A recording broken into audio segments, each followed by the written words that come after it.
Nahirapan mang makabangon at manumbalik sa dating sigla si Lorelie, ipinagdasal niyang sana'y maging maayos na ang lahat sa kanilang pamilya.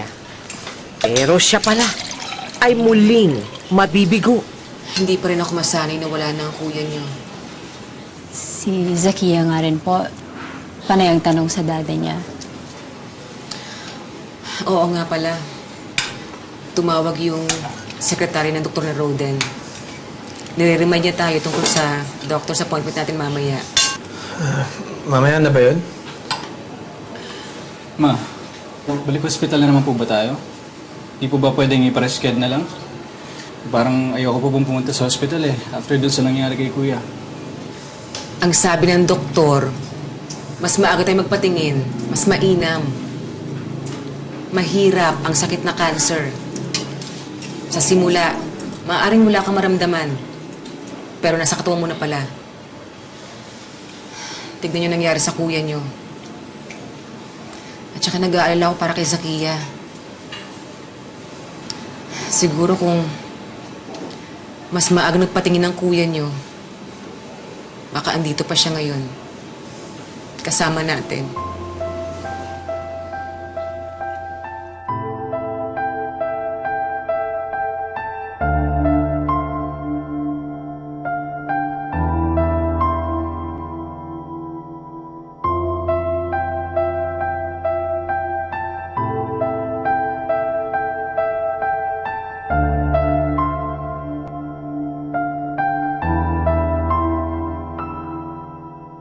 Oo nga, Seth. Mag-isa ka lang. Good afternoon, Where's the Doc. rest of the family?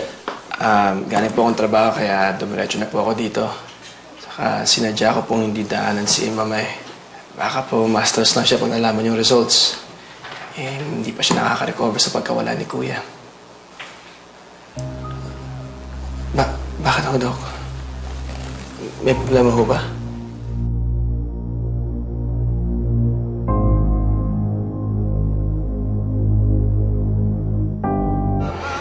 Nag-usap na po kami ng doktor.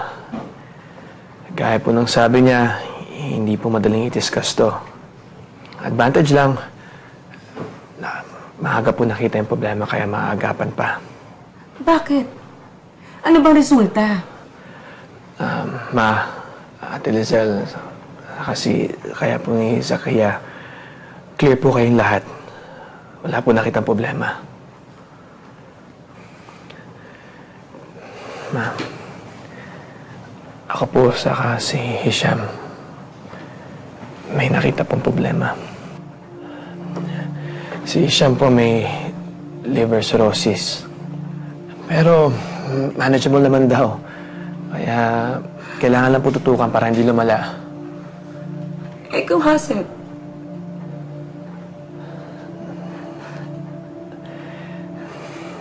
May nakita pong tumutubong tumor sa liver ko.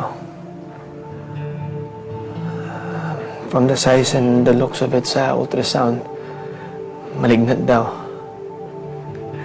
Kaya kailangan pong operahan po kagad para hindi na po kumalat. Tumor? Malignant? Kasi may cancer ka rin, anak?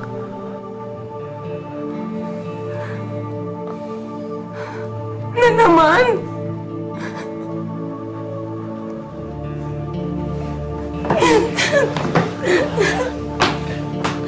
Ma.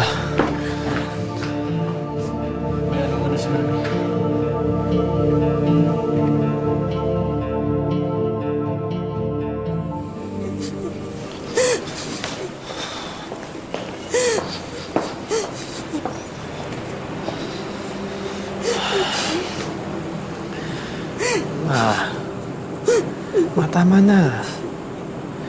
Kaya na po kayo umiiyak. Baka mapahana kayo niyan. Ang sakit-sakit naman kasi, anak eh.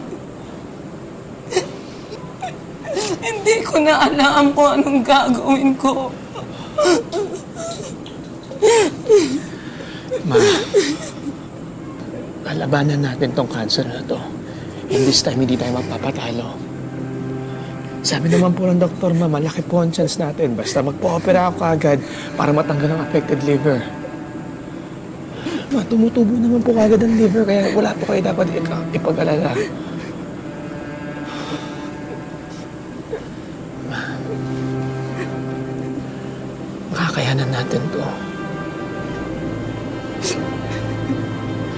Ang dami na po natin pinagdaanan simula nung iniwan po kayo ni Papa. Basta kapit lang po, Ma. Tulungan niyo po ko. Malalaban po tayo, ha?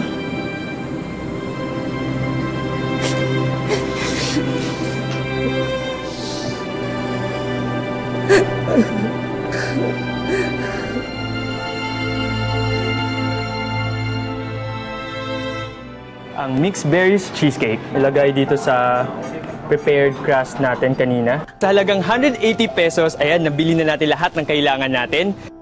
Yung kay Haset naman, hindi siya dineclare na may cancer. Nakakita lang ng tumor. Oh, yun lang. Alright.